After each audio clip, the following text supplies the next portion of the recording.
Hey, you guys, it's Khadijah Adams coming to you live from Jamaica, you guys. I am in Montego Bay, Jamaica. I'm excited to be here. And yes, I have moved here. So I want to welcome you to the Cannabis Minority Report podcast, powered by the National Cannabis Industry Association. Again, I am your host, Khadijah Adams. I'm the founder of Girl Get That Money. We are a business empowerment and coaching firm that's really dedicated to women empowerment in business, not just in cannabis, but in business as a whole. I'm also the vice president of C.E. Hutton, a business development and management firm located in Denver, Colorado. And together we formed the Green Street Academy, where we teach you the basics of investing in cannabis stocks. The priority and goal of the Cannabis Minority Report podcast is really, to highlight entrepreneurs, minorities in this space, some of whom may or may not be social equity applicants. The goal is to give them the platform, give them the exposure, and really to also, commend them on a job well done, and to highlight some of the things that they need in business, right? What's going to help them grow in business? How do people find them? How do they grow their business? How do they build a team?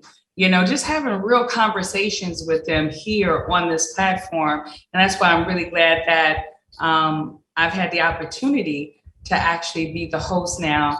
And we're going into season 3 here pretty soon. And so today we're going to have a real conversation with Mike Lomuto. I'm super excited to have that conversation with him. And I'm going to let him tell you his title, okay? Because, I think it's really important for us to talk about a little bit about what he does at the National Cannabis Industry Association and for the cannabis industry as a whole. He has his own company. Not only does he have his own company, you guys, he's helped other companies in this industry to not only find their positions, but get position, and also some of them to really expand on some of the things that they need, whether it was tools or resources. So I'm excited to be having a conversation with Mike today. And I wanted to go into the news today. But I thought about that, and everything that I looked up, and I've been saying this over and over again, we're constantly seeing things in the news about social equity and about things being unfair, things not being right, it's unequitable. Okay, so in this state, the social equity applicants are limited to the partners they have. Whereas in some of these states, it's okay. In some of these states, their social equity program is good and dandy and all that, but it's not working. And social equity applicants are finding themselves in horrible situations. So I really got tired of that energy. I'm gonna be honest with you. I got tired of the energy. I'm not gonna do it. Not in the 3rd season. I'm not gonna talk about all of these other states and what they're doing in social equity. What I wanna talk about is the solution. What the hell is the solution? Let's talk about the solution. What can we do, okay, as a community, Black and brown people, I'm talking to you, okay, some white folks who are also social equity applicants, I'm talking to you. What can we do together, as a community together, instead of waiting on all these different states and what they're gonna give to us, because they're the ones who came up with this foolishness in the first place to exclude us, okay? So how do they know how to include us if all they know is how to exclude us?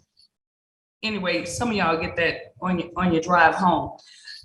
But I wanna talk about how do we actually come together, Black and brown folks and some white folks who are social equity and who support social equity. How do we pull in our resources together? How do we help one another?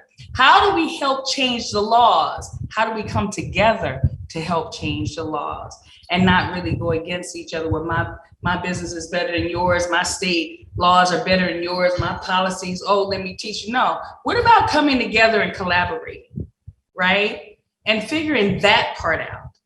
Right? So that we can build our communities the way that we want to build our communities. I think that's the direction that season 3 is headed in, is that the news that we're going to be talking about is who's doing what in the community to help build the community and not just take from the community and not just,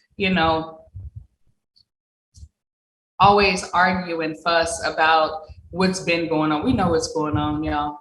We really do. And I don't know if about you, Mike. I'm tired of it. And at the end of the day, we need to come up with some solutions. So that's what we're going to talk about when we get back. We're going to break right now for a commercial. And Vince, take us out. We'll be back. It is the budding dispensary of knowledge. We want to be more than just the PubMed of cannabis, the Google Scholar of cannabis. We want to be a continuing education platform that is easily accessible. We see this as being able to leave a legacy for the entire industry and really elevate this plant to where it deserves to be. Staying alive was no job at second hand. Moms bounced on old men, so then we moved. Hey, we are back, you guys, and we are having real conversations over here. Cannabis Minority Report podcast. Let me tell y'all something. We are having real conversations and some tough conversations that some people just don't want to have, and or they put up a fuss to have. Well, we're over it already. We're gonna really be grown people, okay? And we're gonna have these conversations, as hard as they may be. I think it's necessary. I think a lot of you all think it's necessary too. I'm not the only one. This thing is not for me, right? But this platform is for Black and brown people in this industry, and for our loving white folks who believe in the same thing too, right? And but let's be clear, Black and brown people historically have been adversely affected by not just the war on drugs, okay, but the war on just being Black and brown. There's been a war against that, right? That's how we've been affected. And so we want to hear from you. We want you on this platform. We want to know what you do in the industry to beautify the industry, to bring the industry back. We want to know, what you need in your business. Are you raising capital? What kind of capital? What kind of investors are you looking for? What kind of products do you have? How can we help you? Right? What kind of markets do you want to get into? We want to have real conversations, right? Because the scripted conversations, we're over it already, right? We just want to have real conversations with you and find out what it is that you need. How can we help you grow? How can we connect you, right? And then what do you bring to the table? Because when you come to the table, you can't just come with an empty plate and expect to eat, right? And so at the end of the day, we want to bring ourselves together, come together, and we want to highlight you. We want to recognize you, right? And we want to support you. Today, having a conversation with Mike Lomuto. If you don't know him, you guys should know him.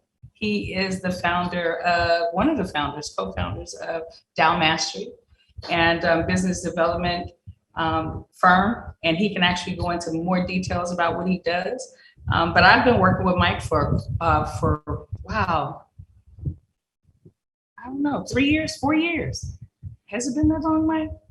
And he's amazing, trustworthy, a man of integrity, okay? And someone you can absolutely trust. And so I appreciate you, Mike. Thank you so much for being on the Cannabis Minority Report podcast. How are you?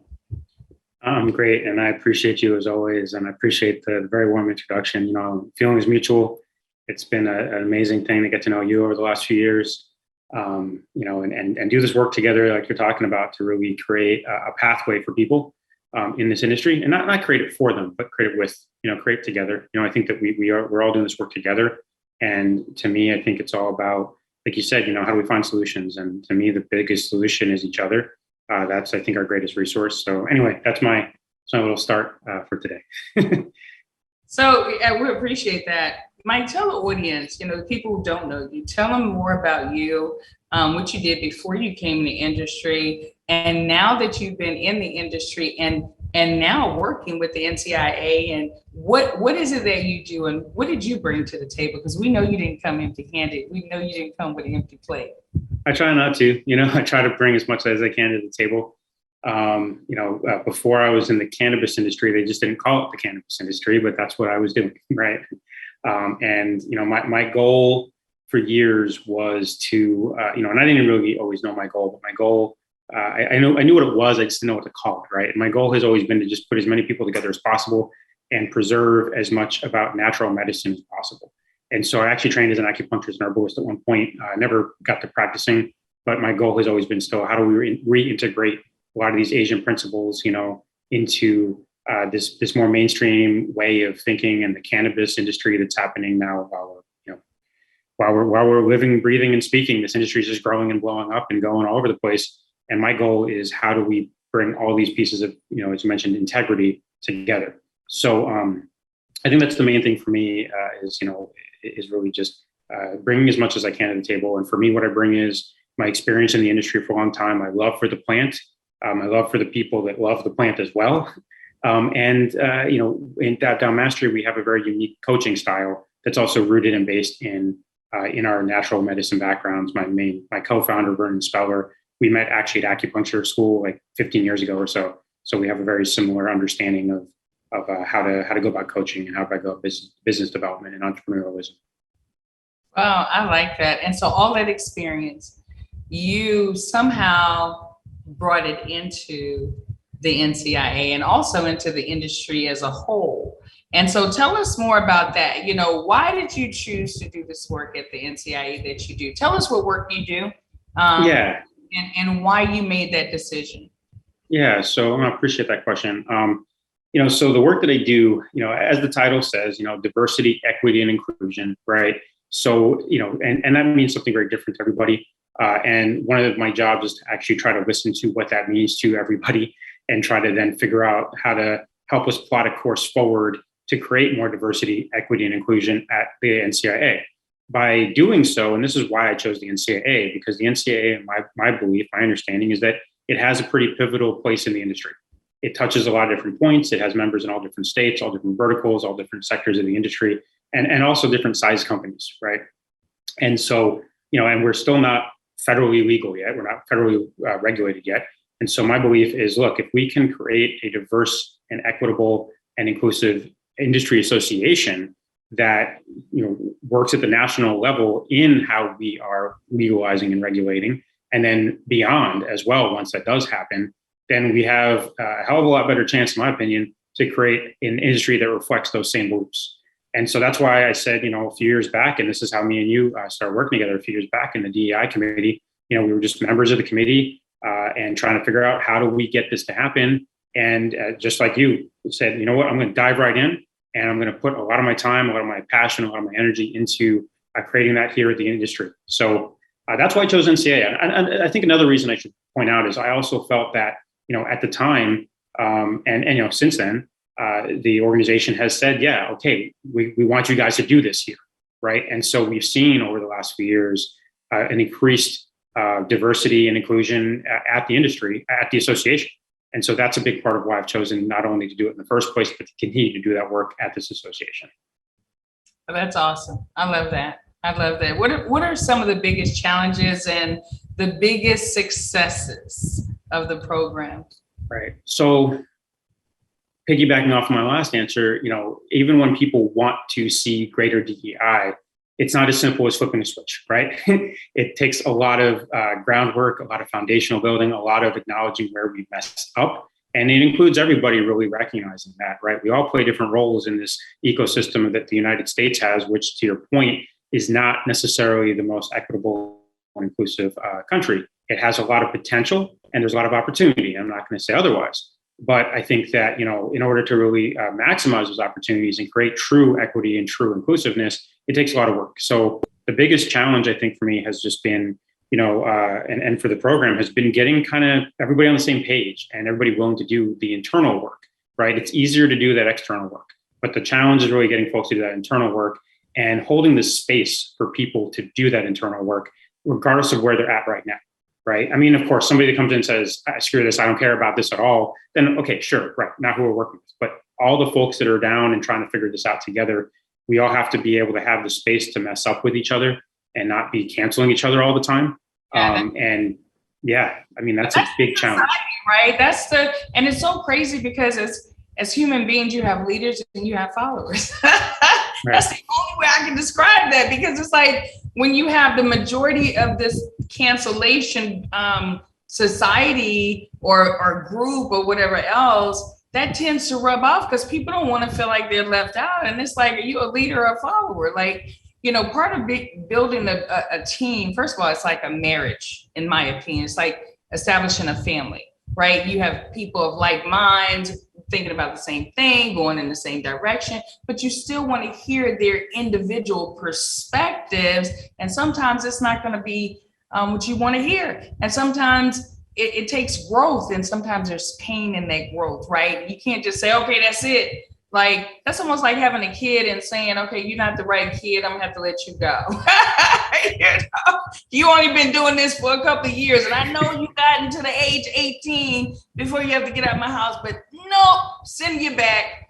I mean, come on. So you never built a team like that, right? So I agree with you 100%. That 90-day rule comes in, right? Yeah, and that's something I really appreciate about working with you all this time is that, we butted heads, and it's a good thing because when we butted heads, we've been able to learn more about each other instead of just canceling each other. And I think that's, with DEI work, I think that you're right. Our whole culture as a whole right now, I think, is in a cancel culture. And I think in the DEI space, we're on like hyper alert for canceling each other. And so, and then on top of that, when we're talking about the DEI space, we're talking about not a lot of resources that are in this space, right? And trying to figure out how to create better pathways to that. So when you then cancel each other within that space, the effects are exponential really when it comes down to it. And so for me, I try to hold as much space as I can to not cancel others, and also, try not to live in this place of fear where I'm going to get canceled all the time, right? So that's, I think, really the biggest challenge in navigating these waters. As far as the successes, and I think that's the stuff that I really try to celebrate. One of the things we actually do, we do a call every Thursday with our equity members. And one of the things we do at the beginning of the call is give space for what are the successes, what's going on. And we also let people talk about, challenges they're having, but a lot of that call ends up being about the successes. We have a member that just won, an Emerald Cup award for their gummies. Tiana, I cannot remember Tiana's last name right now, but Tiana just won an award. And it was, hearing that was just amazing. And it was great for everybody to hear that and for her to share that and come on the call and share that. Everybody was amazing. And everybody just, lifts each other up. So anyway, the successes I think are really important to celebrate. And I'm a big fan of celebrating whether it's a small success or a big success. So, some of the small successes that I think are going to be big successes of our program is all the connections that everybody's being able to make with each other. I've really been encouraged by seeing how much collaboration there is that goes on outside of our calls, outside of the structured mechanisms and stuff. But I hear from folks, oh yeah, I've been talking with this or that person, and we're now doing some projects here and there. And that really, for getting all emotional or whatever, it warms my heart, to see people being able to plug in, because that's what, when we set out to do this, Khadijah, tell me I'm wrong, but when we set out to do this, we knew that was one of the biggest things that this program needed to do, was allow folks to find each other and connect with each other, because they are the resources. They have a lot of what they need already. They just need more of each other, So that's, I think, one of the biggest successes that I've seen. Yeah. I like that. I love that too. And, you have to celebrate the successes. No matter how big or how large they are, you have to, because it's what helps fuel the fire and keep the fire burning, right? But you're right. You have to, when you're building a team and when you're doing something as large as making an impact, not just on just one group of people, but a whole society of people, right? Because DEI is not just for one state or one country or one city or whatever. We're talking about everything as a whole. That speaks volumes, and it's going to take some work, because this thing didn't happen, overnight. And so being able to get the DEI part right is not going to happen overnight. And I think each company has to understand who they are and where they are and who they need. And really understand and also appreciate, who they have on board. So what is the current state of the program right now with the DEI program, and what's next? Yeah, so current state of the program is we have a pretty good, robust program right now. We have a lot of great members that plug in on a regular basis. Like I mentioned, we have our weekly power hours, what we call them. It's a Zoom call for our equity members. Every other week now, we've started doing a Cannabis roundtable where folks can talk. The power hour is more like ask me anything. I bring on subject matter experts, things of that nature. We do announcements, things like that. The Cannabis roundtable is for folks to be able to plug in and talk about the human side of being in cannabis and being an entrepreneur, because as we all know from being an entrepreneur, it's not just about dotting your I's and crossing your T's. It's also about being human, and that can sometimes really be what makes or breaks you at the end of the day. So having places plug in like that, we've started doing those calls as well. And we've really been building out our mentorship side of things as well. And really, like I said, again, connecting folks and creating more structure. So the state of the program is that we are getting ready to, after 3 years of foundation building, that have been 3 years of painstaking foundation building, as you know very well. We're now ready to really start getting out there more. And that's part of why I'm like here right now, even is like, let's start getting out there more now. Let's start making more connections outwardly, so to speak. It's been a lot of kind of internal work. And now we want to get out there to the world. So yeah. Yeah, and it takes that internal work. As a coach, I when I speak to my mentees, I tell them, you can't just clean the outside of the glass and think it's clean. You have to start with the inside of the glass, and then you work your way on the outside. Because if not, you'll find yourself going up and down in success. Okay, well, we had 3 months, and now we have it's going down, and then it's going up, and it's because you didn't clean the inside of the damn glass, right? Clean the inside first, then work on the outside. But you got to allow room and time for that, because the inside didn't get dirty overnight. So I love that metaphor. Yeah, and it's not going to be cleaned overnight. So outside of the NCIA, you own your own company. You own your own company. You talked a little bit about that. Tell us more about your company, your target audience, and what problems does your company solve for the cannabis industry as a whole? So the problems I think I would start with is we help cannapreneurs that are really, for lack of a better term, struggling to figure out whatever the next step is, right? So whether that's how to get started, whether that's how to get some capital, whether that's how to find partners and work out maybe bad partnerships, whatever it may be, or figure out how to get their SOPs together, whatever it may be, we help guide them through that process as coaches, right? So we have coaching programs that are specific, and then once somebody goes through our basic coaching boot camp type program, then they have the option, if it's a good fit, for us to keep working together on a deeper level. And so, the point really is to be that mentor, that guide, that coach, right? It's similar to what you do, but very different in like our styles and how we do things. And that's another point that I want to make here too, is that, with coaches, you have to find the coaches that make sense for you, right? And so one of the things that we're also now starting to look at doing more of is, and it's self-serving in the sense that eventually, like, yes, that'll also help people know more about how to work with us. What we also really want to do now is help folks understand the importance in general of what's needed in the cannabis space, which is, I don't think there's enough coaches and mentors in the space. I think there's a lot of people that like do a little bit of mentoring, a little bit of coaching, but I think that our space lacks a lot of that, like coaching firm, like Khadijah Adams, right? So I think that that's one of the things that we're really bringing to the table right now, is being that person, that third party that's emotionally not as invested in your company, and to be able to be there as a guide and help you figure out what hurdles you're having and why, and how to get over them through them. So that's, in a nutshell, I think what we work with the most. Yeah. I like that because, and you're right, to your point, not every coach is created equally, right? I'm an empowerment coach, and as an empowerment coach, my mentees, that come to me, they need that empowerment. They need that accountability and to be held accountable and to give them, work with them on their goals, et cetera, but to also have a firm hand. And that's what I have. Whereas there are other coaches out there, including yourself and other, in the industry, but you have to really look at what do you need coaching in? What area, first of all, before you hire a coach, what area do you really need help in?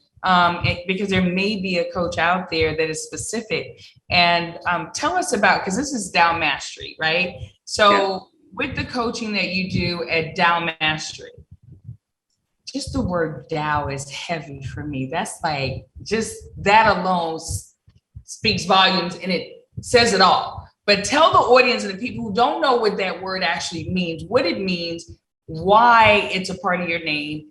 And we know you offer coaching, but what makes Dao Mastery's coaching so unique? I appreciate that question. And yeah, Dao, it's heavy and it's light, right? And that's kind of what the Dao is. That's kind of like the Taoism of it, right? It's heavy, it's light, it's deep, it's jovial, it's all these things, right? So Dao, coming from Taoism, the ancient, Asian philosophy that is still influencing a lot of things today, and influences Chinese medicine. Actually, Asian medicine, a lot of its roots are in Taoism, and a lot of Asian philosophies are there. So what we do really is take our understanding of that philosophy and bring it into our coaching style, so that there is really no one right path to anything. It's about helping somebody find their path, and their path is theirs. It's not mine, right? And I can't speak to like exactly what somebody should do, but I can help them see how far off their path they may be. I can help shine a light on where their path is existing now, if they've strayed from it. My philosophy and Vernon's philosophy, and our firm's philosophy is that when the more aligned a person is with their path, with their Dao, with their way, the more successful they'll be. All these other problems that exist will start to fall by the wayside. And it's not about always going directly to like the exact problem and tackling it. Sometimes it is. Sometimes you need to get rid of that symptom because that symptom is really bad. But a lot of times it's about where's the root of that happening. Let's go there. And then all the symptoms will fall by the wayside. So that, in a nutshell, that's a little bit what we do. Yeah, I like that. The root of the problem, right? That's almost like, having an addiction to something. There's a root to that, right? There's a reason you have an addiction. And so it sounds to me like you get to the underlying part of that, so that once you help them there, it kind of helps them in the other part by default, right? 100%. And that goes back to like mine and Vernon's Asian medicine philosophies, and where Asian medicine at its best is about treating the root, not the branches. And again, you have to sometimes address the branches. They sometimes they're screaming and they need some help. But really, like me and Vernon, when we're sitting back, not during coaching sessions, but me and him having our sessions, our debriefs, we geek out on like, okay, what do we think the root may be here? How can we help affect the root with this person or this cohort or whatever it may be? Because we do group and we do individual coaching. And so, how do we like really get to the root of what is needed there? And that to me is what it's all about. I'm not very much about going after like the shiny object and figuring out what looks on the surface like you're going to deliver results. I really want that longer term result, but I know that sometimes you need the short term in order to be able to get there. So, yeah. Wow.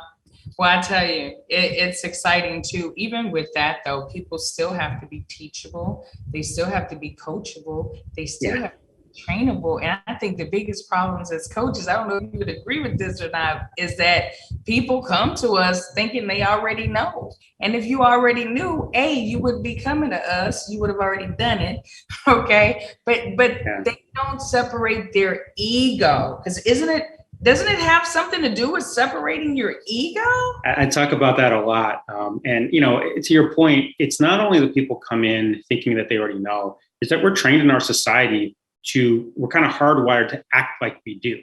And so, in school, in work, right, you're taught that like you're supposed to get a 90%. You're supposed to know almost everything in order to keep going to the next level. I failed classes because I didn't know 90% of what somebody else said I needed to know about something, right? And in reality, in life, it's not like that, right? And you need to be open to like failing and being wrong. And otherwise, how can you learn? How can you grow? How can you develop? And as a cannapreneur, as an entrepreneur, it doesn't matter what the teacher says. It matters like what the results are.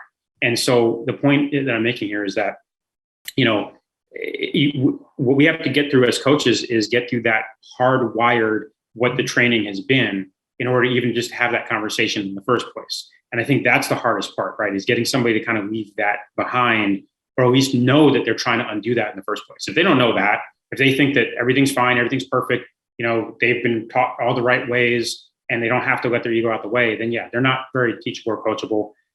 In which case, there's other materials for those kinds of folks that we, that's not us, but there are other things out there that hopefully can, drip on people and kind of help them wake up a little bit more to how to be successful. So.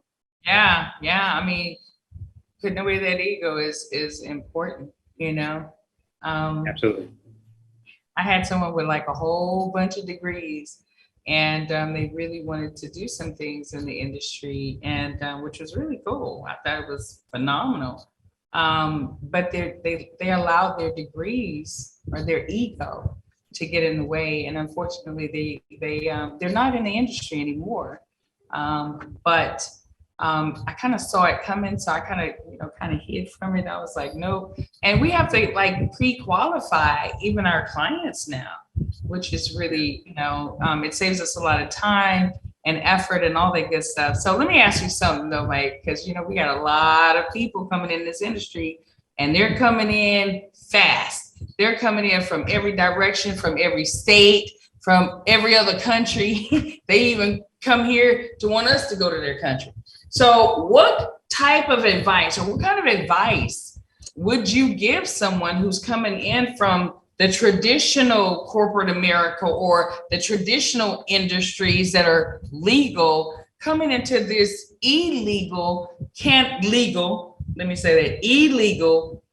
statewide legal industry? Yeah, I mean, that's a great question. And I think that there's three things I'd like to kind of point out real quick here. One is you mentioned qualifying. I think that if you come into this industry, look, we're not taught to qualify very well in regular traditional other industries, but in this industry even more, I think you have to really be super vigilant about qualifying. Qualify your clients, qualify your business partners, qualify yourself, qualify the opportunities, qualify everything. Really do that due diligence, okay? Like dive deep and make sure that you know what you're looking at. And if you don't know, I mean, that's where, again, I'm going to throw a plug out here. Get a coach. Call Khadijah Adams. Call myself. Call folks that actually will help guide you through that to help you with the qualifying process if you don't even know what you're supposed to look at. So qualifying is definitely one of them. Number two, going back to what we said before, get your ego out the way. Like if you're coming in this industry from another industry, it's probably because there's some passionate part of it in you, because you're saying it's different. It's a new paradigm. Okay, cool. So don't bring all the garbage and the baggage that you're trying to leave behind into this industry. Have the humility to recognize when you're doing it and allow yourself to be called out for it, and allow yourself to realize, okay, I don't want that. That's why I'm over there. Otherwise, why would you take the pay cut, the higher risks, whatever it may be coming into cannabis? You're doing that for a reason. So then honor that reason, respect yourself for making that decision, and do the hard work.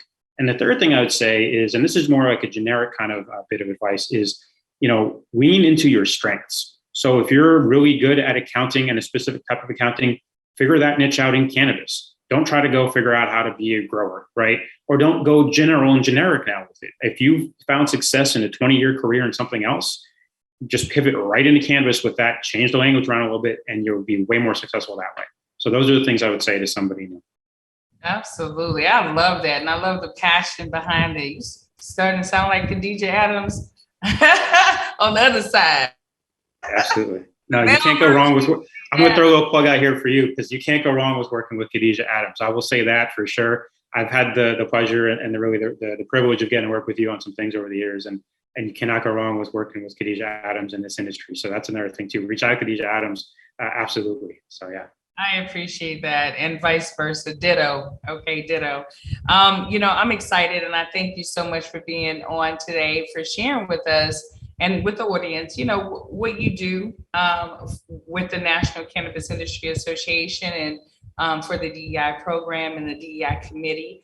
And I want to acknowledge that. And I want to share with you that I appreciate you 100%, because you've never let my back hit the ground. And for that, I am forever grateful and appreciative as well. And I've had the opportunity to work with your team.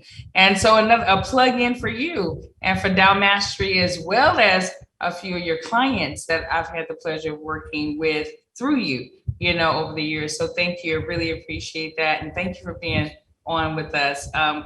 I want to tell the world, can I tell the world that you're going to be co-hosting the Cannabis Minority Report podcast season 3. I'm actually, you guys, going to be filming coming in from the beach, y'all. So I want to make sure that I have the right equipment, though. We were going to do it today, and I said, nah, I want to make sure I have the right equipment so we get it right the first time. So in about a month or so, y'all, we're going to be filming from the beach, and Mike is going to be there. Mike, what part of the world are you in? You feel like telling people, or you want to keep it a secret? I'm near the beach here myself. Different beach than where I grew up. I grew up in San Francisco by that beach. I'm in a different beach these days. I'll be back in San Francisco in a few weeks. But yeah, I'll keep it at that, and if you know me, reach out and we can figure out how to hang out near this beach. So awesome. Yeah, cool. Yeah, absolutely. So that would be awesome. You being in the beach and me being in the beach, filming from the beach. Man, Vince, we're about to give you a whole bunch of stuff to do. So that's exciting, you guys. So remember to tune in to the Cannabis Minority Report podcast every Monday at 12 p.m. Central Time. Every single Monday, you guys. And so we're super excited to have Mike join as a co-host. Sometimes you'll just see his face And sometimes you'll just see mine. And then sometimes you'll see our faces together, interviewing and having conversations with folks.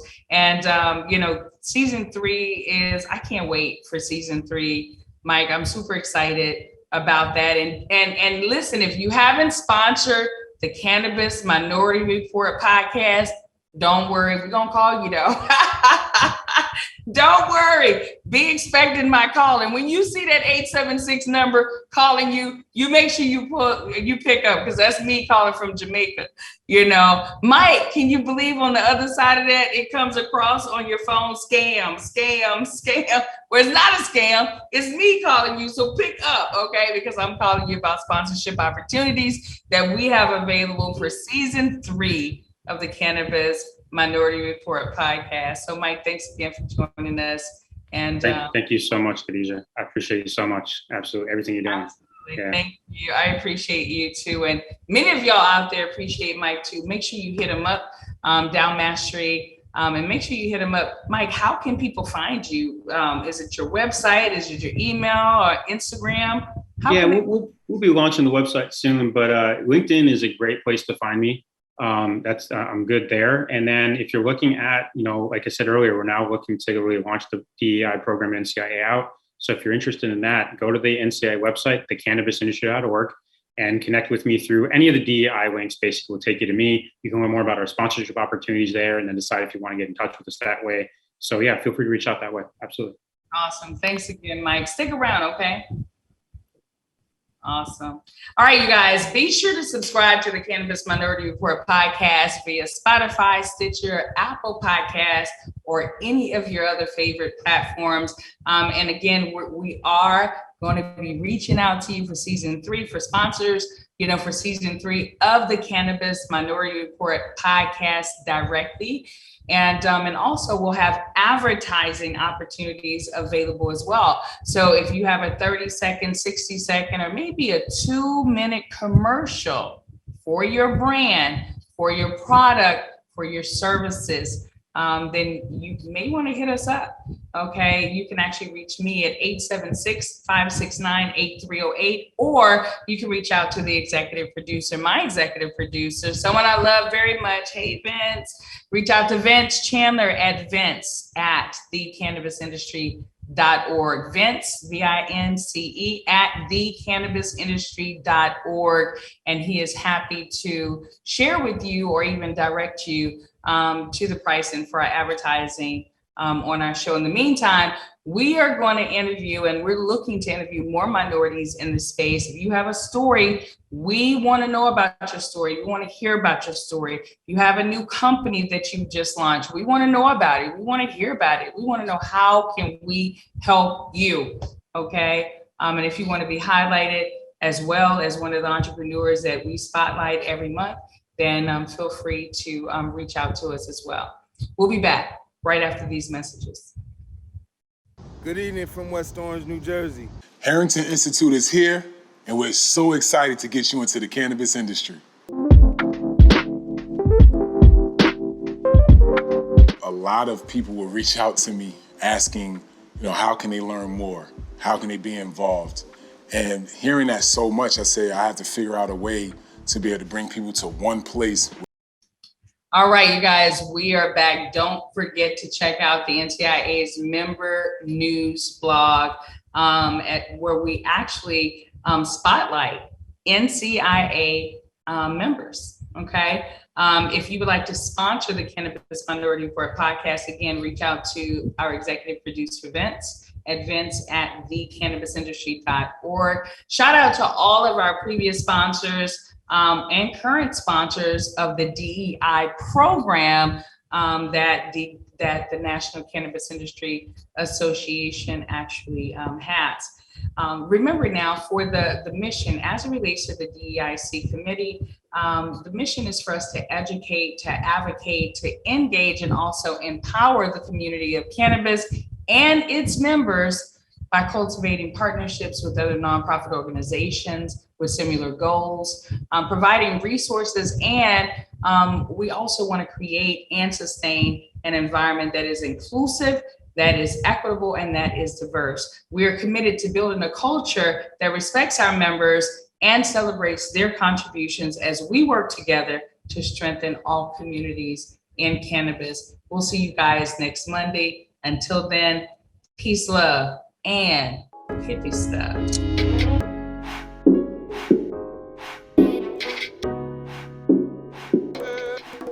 NCIA's Cannabis Minority Report is a product of the National Cannabis Industry Association and NCIA's Diversity, Equity, and Inclusion Committee. We are hosted every week by Khadijah Adams. Our executive producers are Aaron Smith and Vince Chandler. We are directed by Vince Chandler and produced by Bethany Moore. Please, please, please find out everything you can about the growing and equitable cannabis industry at thecannabisindustry.org.